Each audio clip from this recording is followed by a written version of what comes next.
Hello दोस्तों, एक बार फिर से आप सभी का स्वागत है एजुकेशन बाइट पर। कैसे हैं आप सभी? उम्मीद करती हूँ सभी अच्छे से होंगे और सभी का कल का जो पेपर है उन दोनों पेपर की तैयारी हो चुकी होगी। आपका सबसे पहले पेपर फर्स्ट है जो आपका है वर्तमान भारतीय समाज और प्रारंभिक शिक्षा, और दूसरा पेपर है आपका प्रारंभिक शिक्षा के नवीन प्रयास। दोनों पेपर आपके कितने के होने? 50 नंबर के होने। ज़्यादा टाइम वेस्ट नहीं करूँगी क्लास स्टार्ट करने से पहले, बस आपको इतना बता दूँ 50 नंबर का पेपर है और आपका टाइमिंग कितना रहेगा? 2 घंटे का। ये जो वीडियो आपकी रहेगी इसमें आपके पेपर 2 के जितने भी इंपॉर्टेंट डेट और आपके जो भी फुल फॉर्म आई हुई हैं सारी आपकी कवर हो जाएंगी इस क्लास में। और साथ साथ जो आपका पेपर फर्स्ट आना है ना, पेपर फर्स्ट में भी इंपॉर्टेंट आपकी कुछ डेट दी गई है, वो डेट दोनों सेम पेपर की आपकी एक ही जैसी है, तो दोनों पेपर का आपका इसी पेपर में मतलब इसी वीडियो में आपका खत्म हो जाएगा। सारी डेट जितनी भी आई हैं आपकी सीक्वेंस में करवा दूंगी मैं, सब कुछ हो जाएगा। उससे पहले मेरी आप सभी से एक रिक्वेस्ट रहेगी कि कल का जो पेपर होगा आपका दोनों पेपर होने के बाद आप दोनों पेपर की जो फ़ोटो है उसको क्लिक करके या तो हमारी इंस्टाग्राम आईडी पर भेज दीजिए एजुकेशन बाइट, या फिर आप क्या करिएगा, ये हमारी जो ईमेल आईडी है इस पर सेंड कर दीजिएगा। बस जो आपकी फ़ोटो होनी चाहिए वो थोड़ी क्लियर रहनी चाहिए और थोड़ा सही से आप उसको क्लिक करिएगा, क्योंकि पेपर वो हम आपका सॉल्व कराएंगे, तो अगर फ़ोटो सही आएगी तो सॉल्व कराने में आसानी रहेगी आपकी। बस इतनी सी रिक्वेस्ट है। चलिए क्लास स्टार्ट करते हैं। दोनों ही पेपर के लिए जो इम्पोर्टेंट डेट हैं दोनों ही इसमें आ जाएंगी। फर्स्ट आपकी क्या है? बाल अधिकार की घोषणा। बाल अधिकार की घोषणा आपकी यूएनओ द्वारा की गई थी। कब? 20 नवंबर 1989 ईस्वी को। भारत सरकार ने बाल अधिकार लागू किए थे 11 दिसंबर 1992 में। राष्ट्रीय बाल नीति जो है वो आपकी 22 अगस्त 1974 में भारत सरकार द्वारा स्वीकार की गई थी। कहीं कहीं 1947 भी दिया गया है, तो इसका कोई क्लियर आंसर नहीं, क्योंकि ये जो शिक्षा नीति होती है आपकी और बाल अधिकार बाल नीतियाँ हैं वो कई बार आई गई हैं, तो कब शुरू हुई ऐसा कुछ कंफर्म मिल नहीं रहा था कहीं भी, मैंने चेक किया था गूगल पर। तो 1974 आप याद रखिए और 1947 तक जो आपको ऑप्शन मिलता है उस तरीके से इसको लगा देना। और लिखने को आता है तो आप 22 अगस्त 1974 को भारत सरकार द्वारा स्वीकार की गई थी इस तरीके से भी लिख सकते हैं, क्योंकि कोई भी नीति आती है आपकी पारित कभी और होती है, लागू कभी और होती है, उस पर नियम कभी कुछ और बनता है, तो इस तरीके से 2-3 डेट हो जाती है, तो कंफर्म कोई डेट नहीं मिलती है। नेक्स्ट है निःशुल्क एवं अनिवार्य बाल शिक्षा। निःशुल्क एवं अनिवार्य शिक्षा अधिनियम जो आपका पारित हुआ था संसद में वो हुआ था 4 अगस्त 2009 को। इसके बाद इसको राजपत्र में प्रकाशित किया गया था 27 अगस्त 2009 को, और ये शिक्षा अधिकार अधिनियम के रूप में लागू हुआ था आपका 1 अप्रैल 2010 को। तो इसको ध्यान रखना, ये शिक्षा का अधिकार अधिनियम करके भी आपसे पूछा जा सकता है। नेक्स्ट आते हैं कलकत्ता मदरसा की स्थापना। मैंने बोला था सुबह की वीडियो में कि बच्चे मुझे कमेंट सेक्शन में आंसर टाइप करें, केवल एक बच्चे ने सिर्फ आंसर टाइप किया था कलकत्ता मदरसा की स्थापना और बनारस संस्कृत कॉलेज की स्थापना, बाकी किसी ने भी आंसर नहीं दिया। या तो है नहीं कि आता नहीं हो, और अगर आता नहीं है तो फिर आपकी स्थिति बहुत ही दयनीय है, क्योंकि कल आपका पेपर है और आज आपको सन नहीं आ रही है। ठीक है, तो अगर नहीं आती तो कोई बात नहीं, अब इनको रिवाइज कर लीजिए। कलकत्ता मदरसा की स्थापना हुई थी 1791 ईस्वी में, और इसके जस्ट बाद 10 साल बाद आपकी हो गई थी 1791 में। कलकत्ता मदरसा की स्थापना हुई थी आपकी 1781 ईस्वी में वारेन हेस्टिंग्स के समय में, यानी कि इन्होंने ही स्थापना की थी। और बनारस संस्कृत कॉलेज की स्थापना 1791 में जोनाथन डंकन ने की थी। Jonathan Duncan. आगे बढ़ते हैं। फोर्ट विलियम कॉलेज की स्थापना। फोर्ट विलियम कॉलेज की स्थापना 1800 ईस्वी में लॉर्ड बेलेजली ने की हुई है। इसके बाद पूना संस्कृत कॉलेज की स्थापना 1821 ईस्वी में रेजिमेंट एल्फिस्टन ने की थी, इनके द्वारा की हुई है। मिशनरी द्वारा खोला गया पहला फ्री स्कूल आपका 1789 में खोला गया था। इसको ध्यान रखना, आ सकता है वन लाइनर में आए तो आ जाए। फिर प्राच्य पाश्चात्यवाद आपका काफ़ी इंपॉर्टेंट है, ये आपका 1833 से 1813 से 33 तक आपका प्राच्य पाश्चात्यवादी विवाद चला था। ये 20 साल तक लगभग चला हुआ है, तो इसको याद रखिएगा। लॉर्ड मैकाले का विवरण पत्र बहुत ही इंपॉर्टेंट है। 2 नवंबर 1835, 2 नवंबर 1835। सुबह से रिकॉर्ड कर रहे हैं तो थोड़ा सा बोलने में प्रॉब्लम हो रही है। नेक्स्ट क्या है आपका? लॉर्ड ऑकलैंड का विवरण पत्र 1839, यानी कि 40 में एक कम, 1839। जैसे चाहो वैसे याद कर लो, 1840 में एक कम, ऐसे करके जैसे चाहो वैसे। वुड का घोषणा पत्र आपका आया था 19 जुलाई 1854 में। बहुत ही इंपॉर्टेंट है आपका, एक क्वेश्चन इससे 2 नंबर में बनेगा या फिर 1 नंबर में। वुड का घोषणा पत्र और मैकाले का घोषणा पत्र विवरण पत्र सीधे सीधे आपका एक क्वेश्चन आएगा, या तो सन पूछेंगे या फिर 2 नंबर में इसका वर्णन करने को बोल सकते हैं। इसको शिक्षा का मैग्ना कार्टा भी कहा जाता है। आगे बढ़ेंगे। भारतीय शिक्षा आयोग, भारतीय शिक्षा आयोग आपका 1882 वाला जो है, ये कहा जाता है हंटर आयोग या हंटर कमीशन के नाम से भी इसको जानते हैं, भारतीय शिक्षा आयोग 1882 को। इसके बाद लॉर्ड कर्जन की शिक्षा नीति आई थी 1954 में। राधाकृष्णन आयोग आया हुआ है आपका 4 नवंबर 1948 में। इसका अन्य नाम था आपका विश्वविद्यालय शिक्षा आयोग। ये आपके दोनों पेपर में मिलेंगे, जो भी आपको बता रही हूँ सीधे सीधे आपके दोनों पेपर के लिए इंपॉर्टेंट है। ये आपका फर्स्ट पेपर में भी सन आ सकती है और आपका सेकेंड पेपर में। कभी कभार आपका ऐसा होता है, अभी 2020 की बात है, शायद 2020 में जो पेपर आपका हुआ था उसमें जो सेकेंड पेपर की चीज़ें थी ना, सारी की सारी फर्स्ट पेपर में पूछ ली गई थी, क्योंकि सिलेबस वही है आपका। स्वतंत्रता से पूर्व शिक्षा, स्वतंत्रता के पश्चात शिक्षा, पूरी आपकी फर्स्ट पेपर में भी दी गई है, सेकेंड पेपर में भी दी गई है। तो ये आपके दोनों पेपर के लिए इंपॉर्टेंट रहेगा। नेक्स्ट, विश्वविद्यालय आयोग का गठन कब किया गया? तो विश्वविद्यालय आयोग का गठन हुआ था आपका 27 जनवरी 1902 को। विश्वविद्यालय आयोग का अधिनियम पारित हुआ था 1904 में। ये इससे पहले का इंपॉर्टेंट नहीं है, पर फिर भी आपका दिया था तो मैंने ये यहाँ पर लिख दिया। विश्वविद्यालय शिक्षा आयोग 1948, ये आपका राधाकृष्णन आयोग है जो 1948 में आया था और अध्यक्ष राधाकृष्णन ही थे इसके। सर्वपल्ली राधाकृष्णन वाले ही राधाकृष्णन है। नेक्स्ट आते हैं शिमला शिक्षा सम्मेलन। तो शिमला शिक्षा सम्मेलन आपका 1901 में हुआ है। ये गुप्त रूप से हुआ था, बताया था आपको। शिमला शिक्षा सम्मेलन जो है गुप्त रूप से हुआ था, इसमें कोई भी भारतीय सदस्य नहीं था। गोपाल कृष्ण गोखले विधेयक 1911 ईस्वी में आया है। सीक्वेंस के लिए मैंने फिर से राधाकृष्ण आयोग लिख दिया आपका 4 नवंबर 1948। मुदालियर आयोग इसके बाद आया है 23 सितंबर 1952 को। अब मैंने यहाँ पर डेट क्यों लिखी है? डेट सिर्फ इसलिए लिखी है आपकी कि आप चाहो तो इनकी तिथि याद कर लो, नहीं तो इनकी सन तो आपको याद करनी ही करनी है। अगर वो पेपर टफ बनाएंगे तो आपको वहाँ पर डेट दे सकते हैं, नहीं तो सन से क्वेश्चन सीधे सीधे पूछ सकते हैं। वो 1952 1948 इतना याद रखो। मुदालियर आयोग आपका 1952 से 1953 मिल सकता है। इसके अध्यक्ष आपके कौन से थे? डॉक्टर लक्ष्मण स्वामी मुदालियर। कोठारी आयोग, कोठारी आयोग आपका आया हुआ है 14 जुलाई 1964 को। 1964 से 66 भी आपको लिखा हुआ मिल सकता है कोठारी आयोग के लिए। बहुत ही इंपॉर्टेंट है आपका कोठारी आयोग, इसको याद कर लेना। फिर आते हैं राष्ट्रीय शिक्षा नीति। सबसे पहली शिक्षा नीति आपकी 1968 में आई थी। इसके बाद फिर राष्ट्रीय शिक्षा नीति आपकी 1986 में आई है।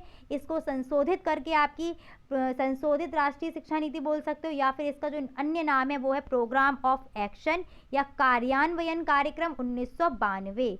ये आपकी संशोधित राष्ट्रीय शिक्षा नीति थी। 1986 वाली को संशोधित करके प्रस्तुत किया गया था। इसके तत्पश्चात आई थी आपकी प्रोफेसर यशपाल समिति जो 1992 और 1993 है। बहुत ही इंपॉर्टेंट है। क्या है ये? शिक्षा बिना बोझ की, एजुकेशन विदाउट बर्डन। नेक्स्ट आते हैं एनसीएफ 2005, राष्ट्रीय पाठ्य चर्चा की रूपरेखा। इस तरीके से इसकी फुल फॉर्म भी यहाँ पर याद कर लो। एनसीएफ 2005 की फुल फॉर्म क्या है? राष्ट्रीय पाठ्यचर्या की रूपरेखा। नेक्स्ट आपका आता है एनसीएफटीई 2009। तो ये आपकी थी शिक्षक शिक्षा हेतु राष्ट्रीय पाठ्यचर्या की रूपरेखा। किसके लिए? शिक्षक शिक्षा हेतु, शिक्षक शिक्षा हेतु राष्ट्रीय पाठ्यचर्या की रूपरेखा। ये वीडियो आप लोगों के लिए बहुत ही इंपॉर्टेंट रहेगी, तो प्लीज़ मेरी आप सभी से रिक्वेस्ट है कि अपने दोस्तों को जितना हो सके शेयर करिएगा। सभी के लिए ये क्लास काफ़ी हेल्पफुल रहेगी। तो आगे आते हैं operation black board. Operation black board आपका आया हुआ है 1987 से 1988। लिख देते हैं, राइटिंग मेरा थोड़ा छोटा छोटा सा है। 1987 से 1988 में आया हुआ है आपका ऑपरेशन ब्लैक बोर्ड। आगे आते हैं पी मोस्ट कार्यक्रम आपका आया था 1986 में। पी मोस्ट कार्यक्रम आया आपका 1986 में, और ऑपरेशन ब्लैक बोर्ड जस्ट इसके एक साल बाद आया 1987 से 1988। और फिर आपका क्या हुआ? 1987 से 88, इसके 3 साल बाद जस्ट 1990 में इन्होंने क्या किया? पी मोस्ट जो आपका कार्यक्रम था इसको ऑपरेशन ब्लैक बोर्ड में ही परिवर्तित कर दिया। पी मोस्ट को, पी मोस्ट था आपका किसके लिए? टीचर्स के लिए था। Program of mass orientation of school teachers, यानी कि सेवारत अध्यापकों का विस्तृत अभिविन्यास कार्यक्रम। सेवारत अध्यापकों का विस्तृत अभिविन्यास कार्यक्रम। आपसे बार बार बोलूँगी। अब जो आपका टॉपिक आ रहा है, यानी कि ऑपरेशन राष्ट्रीय पाठ्यचर्या की रूपरेखा के बाद वाला सारा का सारा आपका सेकंड पेपर के लिए इम्पॉर्टेंट है। सेकंड पेपर में आपका ये पूरा इम्पॉर्टेंट रहेगा। यहाँ से आपके 2-3 तरीके से क्वेश्चन बनेंगे। आपसे फुल फॉर्म पूछी जाएगी और आपसे उनकी सन पूछी जा सकती है, उनके कार्य या उद्देश्य पूछे जा सकते हैं। इस तरीके से क्वेश्चन आएगा, और आपसे मैं गारंटी से कह सकती हूँ कि यहाँ से एक फुल फॉर्म तो आनी ही आनी है। तो फुल फॉर्म को अच्छे से तैयार कर लेना। पी मोस्ट तैयार हो गया। पी मोस्ट क्या था आपका? 1986 में पी मोस्ट आया है आपका, और 1987 में आपका ऑपरेशन ब्लैक बोर्ड आया है। 1990 में पी मोस्ट को किस में परिवर्तित कर दिया था? ऑपरेशन ब्लैक बोर्ड में परिवर्तित कर दिया था। और पी मोस्ट का नाम क्या है? सेवारत अध्यापकों का विस्तृत अभिविन्यास कार्यक्रम या program of mass orientation for school teachers. आगे आते हैं एसओपीटी पर। तो एसओपीटी आपका आया हुआ है कब? 1993 और 94 के मध्य आया हुआ है एसओपीटी। इसकी फुल फॉर्म थी special orientation program for teachers, यानी कि प्राथमिक शिक्षा का विशेष अनुस्थापन कार्यक्रम एसओपीटी का। नेक्स्ट आते हैं बीईपी। तो बीईपी क्या है? आपका बेसिक शिक्षा परियोजना है। उत्तर प्रदेश बेसिक शिक्षा परियोजना 1993 से प्रभावी हुई थी। अगर आपसे पूछ लें कि उत्तर प्रदेश बेसिक शिक्षा अधिनियम का गठन कब हुआ, तो वो आपका है 1972। 1972 में आपका गठन हुआ है उत्तर प्रदेश बेसिक शिक्षा अधिनियम का, 1972 में। इस चीज़ को ध्यान रखना, ये शायद मुझसे लिखना छूट गया है, तो इसको ध्यान कर लीजिएगा। आगे आते हैं डीपीईपी। डीपीईपी आपका मोस्ट इंपॉर्टेंट है। डीपीईपी के 3 चरण है, इनको ध्यान रखना है। 3 चरण में एक चरण आपका लागू हुआ था 1994 में, दूसरा चरण लागू हुआ है 1997 में और तीसरा चरण लागू हुआ है 2000 ईस्वी में। तो तीनों चरण इंपॉर्टेंट है, 3 में से कोई एक चरण आपसे पूछा जा सकता है। इसकी फुल फॉर्म क्या है डीपीईपी की? डिस्ट्रिक्ट प्राइमरी एजुकेशन प्रोग्राम, यानी कि जिला प्राथमिक शिक्षा कार्यक्रम इसकी फुल फॉर्म है। जैसे चाहो वैसे याद करो, चाहे इंग्लिश में चाहे हिंदी में, वो आपके ऊपर है। जिला प्राथमिक शिक्षा कार्यक्रम डीपीईपी, यानी कि डिस्ट्रिक्ट प्राइमरी एजुकेशन प्रोग्राम 3 चरण में लागू हुआ था। पहले 94 में पहला चरण, 97 में दूसरा चरण, 97 में दूसरा चरण और 2000 में तीसरा चरण। आगे आते हैं बाल श्रम निषेध अधिनियम। तो ये आपका 1986 ईस्वी में आया है। ईसीसीई ये है इसका नाम। ये है आपका छोटे बच्चों के लिए, यानी कि आरंभिक स्तर पर, यानी कि जो पूर्व प्राथमिक शिक्षा के लिए बात की गई थी इसमें, यानी कि प्राथमिक शिक्षा से भी पूर्व शिक्षा की 2.5 से 3 साल के बच्चे की 6 साल तक जो शिक्षा चलेगी उसके लिए बोला गया है। इसकी फुल फॉर्म है early child care and education program. छोटे बच्चों के लिए, बिल्कुल ही छोटे, यानी कि 2.5 साल का जो बच्चा होगा, 2.5 से 3 साल के जो बच्चे होंगे, वो 6 साल तक जो उनकी आंगनबाड़ी वगैरह में जो चलेगी ना, आंगनबाड़ी में, वो वाली ये शिक्षा आएगी। फिर आते हैं पोषाहार वितरण योजना। ये आपकी 15 अगस्त 1995 में लागू हुई थी। उच्च प्राथमिक स्तर में जो मिड डे मील आपका, इसको मिड डे मील भी बोलते हैं पोषाहार को, वो 2007 में चला है। नेक्स्ट आते हैं संपूर्ण साक्षरता मिशन। ये आपका 5 मई 1988 में हुआ था शुरू। संपूर्ण साक्षरता अभियान केरल से शुरू हुआ था 26 जनवरी 1989 में। सर्व शिक्षा अभियान यूपी सरकार द्वारा संचालित किया गया था 2001-2 ईस्वी में। स्कूल चलो अभियान जुलाई 2000 ईस्वी में यूपी सरकार ने शुरू किया था और यूपी सरकार ने अपने सभी जिलों में ये कार्यक्रम 2004 ईस्वी से शुरू कर दिया है। कस्तूरबा गांधी की जो विश्वविद्यालय कह रही हूँ, कस्तूरबा गांधी बालिका विद्यालय जो आपके शुरू किए गए हैं वो 2004 ईस्वी से शुरू किए गए हैं।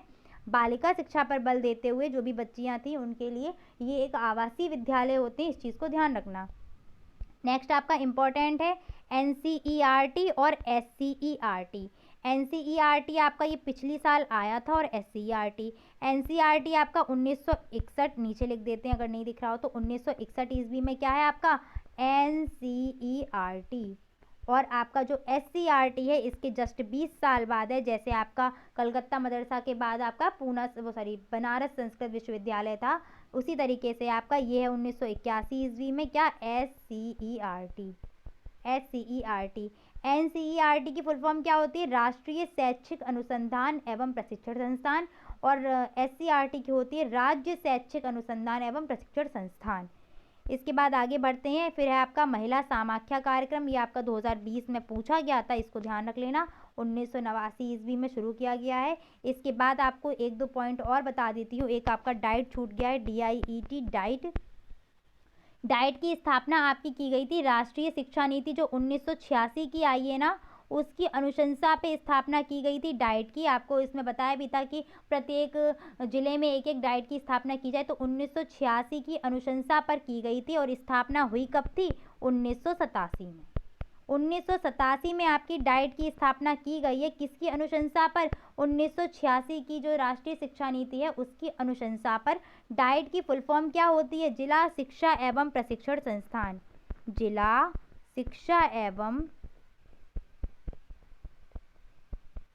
प्रशिक्षण संस्थान। ये आपके में है नहीं, पर फुल फॉर्म देखिए पूछी जा सकती, क्योंकि आप बीटीसी कर रहे हैं, डीएलएड कर रहे हैं, तो आपकी फुल फॉर्म आ सकती है। ठीक है, एक फुल फॉर्म और आपकी छूट गई है, इसको नोट कर लीजिएगा, स्क्रीनशॉट चाहें तो आप लोग ले सकते हैं। 1986 की अनुशंसा पर ये किसकी स्थापना की गई थी? डाइट की। वो भी कब की गई? 1987 ईस्वी में। फुल फॉर्म होती जिला शिक्षा एवं प्रशिक्षण संस्थान। एक आपकी फुल फॉर्म बची हुई है एनसीटीएफ। एनसीटीएफ की फुल फॉर्म होती है राष्ट्रीय शिक्षक शिक्षा परिषद। बाकी तो सारी फुल फॉर्म आपकी सर ने करवा ही दी थी। मैंने जो यहाँ पर जो सन करवाई है, उनके साथ में जो भी फुल फॉर्म आई हुई हैं वो सारी करवा दी हैं। तो आप सभी को सबसे पहले तो आपके एग्ज़ाम के लिए ऑल द बेस्ट। बहुत अच्छे से अपना पेपर करिएगा, मन लगाकर अपना पेपर दीजिएगा, और कोई भी क्वेश्चन छोड़ के नहीं आना है, सारे क्वेश्चन आपको करके आने हैं। जितना हो सके लिखने का प्रयास करना, अच्छी अच्छी हैंडराइटिंग लिखना, और आंसर को जैसे पूछा जाए, अगर आपसे सन पूछी है तो सन लिखो। ये नहीं कि एक क्वेश्चन 1 नंबर का आया है और उसमें पेज भरे जा रहे हैं। 25 शब्द कहाँ से होंगे अगर उसने केवल सन पूछ लिया आपसे, या किसी का जनक या संस्थापक पूछ लिया, तो वहाँ पर 25 शब्द पर ध्यान मत देना। सिर्फ वहाँ पर क्या करना, उसकी क्या कहते हैं, उसकी सन लिख देना और उसका संस्थापक लिख देना। अगर टाइम बचता है तो उसके बारे में थोड़ा बहुत पॉइंट लिख देना, लेकिन टाइम वेस्ट मत करना कि उसी 1 नंबर वाले क्वेश्चन में लिखे जा रहे हैं, तब तक 2 नंबर वाले छूट जाएं। प्रयास ये करना कि आप अपने सारे क्वेश्चन कंप्लीट करके आएँ। कोई क्वेश्चन आपको ऐसा हो सकता है कि नहीं आ रहा हो, फिर भी वो क्वेश्चन करके आना, उसमें कुछ ना कुछ अपनी नॉलेज के अकॉर्डिंग लिख के आना, छोड़ना नहीं कोई क्वेश्चन। और ध्यान रखना समय का, सिर्फ आपके पास 2 घंटे ही रहेंगे। तो सभी को ऑल द बेस्ट, अच्छे से पेपर करिएगा, और वीडियो अच्छी लगती है तो प्लीज़ अपने दोस्तों को शेयर करिए। Thanks for watching, and please like share and subscribe my channel. Bye bye, take care.